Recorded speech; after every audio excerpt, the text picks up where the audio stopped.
Kids were very unkind when I was growing up. Blubber butt, porker, lard bucket, butterball, over the quarter pounder rounder. All of which today are verboten, were names used when I was a child at school to bully those that were overweight. Kids fat shaming each other on the playground, I would guess, goes back to since at least the introduction of public schools in the Western world.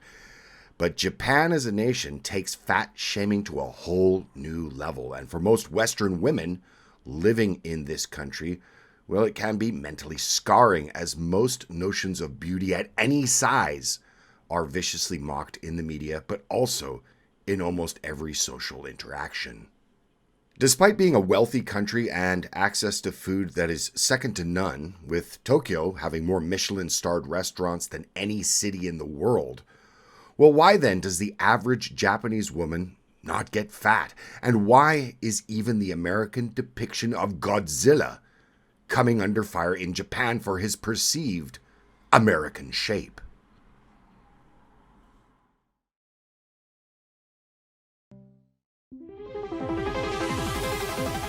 Hi everyone, just to let you know, I have some old favorites as well as new t-shirt designs on sale right now. Link to find them is in the description, and would like to thank you in advance, as it really does help the channel, as for years now, content like this has been put into an algorithmic black hole, as well as being demonetized. So thanks again, as well as I'm pretty sure you'll find something you will like.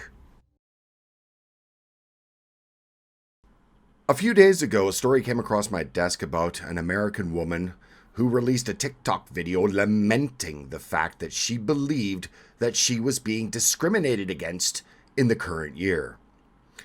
Honestly, she said, it's discrimination that they can't build wider aisles in airplanes in 2023.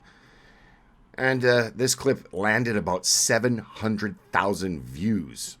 And while I was out on a pub crawl here in Tokyo the other night, this story got me thinking. In America, the push for health at any size, happiness at any size, sexiness at any size has been a rallying cry for the ever-expanding waistlines of those women who demand that society not judge them by their girth. Now, to be fair, there's obviously something in the modern food supply, but the ballooning of the American woman is truly jaw-dropping. The average American woman now weighs as much as the average 1960s man at a scale-crushing 166.2 pounds, and that's according to the Centers for Disease Control and Prevention. Now, again, to be fair, over the same period, American men have gained nearly 30 pounds, from 166 pounds in the 1960s to 195.5 pounds today. However, when taken strictly from a BMI view, the sheer size of American womanhood is worrying. This is in stark contrast to that of Japanese womanhood, where the average woman weighs about 111 pounds, and that's women in their 20s, to the high water mark of 117 pounds for a woman in their late 50s. So what's behind this mammoth, this colossal, or should I say this titanic difference between the size of a Japanese woman and an American woman? There are several, of course, but among them is the fact that, according to Mari Suzuki from the Japan Association for Eating Disorders, who says about Japanese women, quote, they see being thin as a desirable goal. Women are feeling pressure both from the media and from their peers to maintain a weight that might not be healthy. Well, actually, that last part about not being healthy was probably inserted as a narrative device, as the quote was lifted from an article on how foreign women in Japan, well, they're frustrated by their own weight issues and the relative petite nature of their Japanese counterparts. Of the 583 foreign women who ranged in age from their 20s to their 70s who took part in a recent survey, half of these foreign women responded that their confidence in how they looked was worsened since they came to Japan. When asked to respond to a number of statements to reflect their experiences and opinions, 85% agreed that Japanese media tends to promote the idea that skinny is healthy and that heavier, curvier women are rarely seen. And when they are, it's normally in a comedic or derogatory context. And I personally can say without reservation that in my own experience, everyone is fat shamed in this country. More than 75% of these foreign women said that they have to put up with unsolicited comments from people they know about their body or about their weight. Or in other words, Japanese society, which is reflected in their media, fat shame and do so with extreme prejudice. In another article, an ample-sized, strong American woman lamented of an amorous encounter gone awry when she told of her experience with a Japanese guy who she really liked, who then told her that she was too big to be pretty right before he asked to sleep with her. This same woman in the same article also gave what are the informal rules, as she calls them in her article, for fat chicks in Japan. Quote, Japanese guys don't like fat chicks, and if you're going to be fat, you at least have to dress well and don't eat a lot of food in public, closed quote. The same woman in the same article also explained that back home in the United States, she had mostly ignored any sort of fat shaming, as she damn well, in her words, she damn well wouldn't put an outfit together or sit picking at a side salad while everyone else ate steak, and she lamented that the rules for fat chicks were even more draconian in their enforcement in Tokyo. I couldn't always ignore my weight the way I had done back home. Every other advertisement was for some weird slimming product or another modeled by a size 0 Japanese woman bemoaning invisible stomach bulges to their anguished husbands. Friends and colleagues would drop hints constantly, as if I were astoundingly unaware of my own physical form. Suggestions to eat this, suggestions not to eat that, or pitying glances when I got painfully and hilariously stuck in a stadium seat, closed quote. Many current year American women exclaim their pride at being sexy at any size. No amount of cake is too much, no weight is too much, and demand that society accept their jiggliness as a sign of progress, female empowerment, and emancipation, while in Japan women are met with social demands from every direction to conform to a standard body image that comports with a healthy weight. And now Americans of all stripes have come to accept obesity as the norm, or they spin yarns about it being genetic or spurn any kind of fat shaming that was common in society and in the media as recently as the 1990s. All that jumping must have expanded my foot.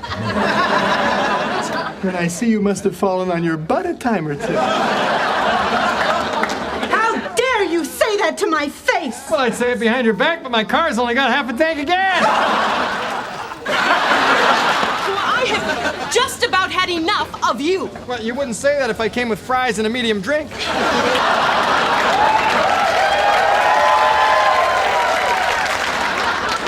You know medium, the size between small and you. You think you're going? Aren't you open? Sorry, ma'am, but unlike your mouth, we occasionally close. With this attitude, you're going to be working here for the rest of your life. Well, take a gander into the seat next to you if you want to see what your future looks like.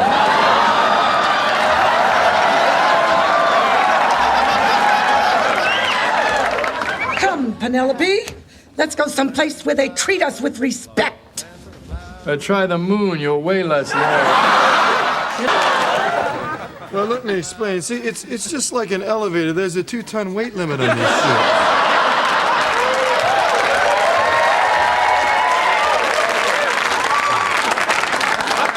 Let's say I nail the soles directly to your feet. It'll give you more traction when you're pulling the ice wagon. You will be hearing from my attorney. Is that the law offices of Hagen and Dotz? The results on health are and will into the foreseeable future continue to be lamentable. More than 60% of women in the United States are obese or overweight. Heart disease, high blood pressure, and stroke are all on the increase in the United States as a direct result of lifestyle. The number of Americans with diabetes is projected to double or triple by 2050. Perhaps a return to fat shaming is the logical exchange for a healthier population. Maybe even Americans could start with cultural icons like Jabba the Hutt. For even more clarity, I had to go back and research this a bit, but the Japanese were even horrified by the 2014 American remake of Godzilla, with fans having choice remarks about the American interpretation of this Japanese cultural icon. It's true, you gain weight in America. It's a calorie monster, said one. Other names hurled at the big guy included Couch Potato Godzilla, Godzilla Deluxe, and Marshmallow Godzilla, and perhaps the most cutting insult of all, posted on a Japanese forum, read, "He's so fat I laughed." To be fair, some of the commenters were slightly more sympathetic to the oversized creature that is the American Godzilla. A spare tire is expected in middle age, one fan pointed out, while another remarked that even Godzilla has metabolic syndrome these days. Ouch. In conclusion, maybe it's time for Americans and many across the Western world to take their cue from the Japanese and at the very least try to espouse the health benefits of sensible eating habits, even if that is at the expense of the tender feelings of those that cannot face the mirror of truth. Thanks very much. If you like this video, please check to see that you're still subscribed to this channel and click the alert button, as YouTube has unsubscribed thousands of people without their knowledge or consent from my channels and channels like this. Also, if you would like, and it would be very much appreciated, you can support this channel. Ways of doing so are in the description, and join our dedicated Discord server and our weekly meetings. Until then, I'll see you in the next video. Bye for now.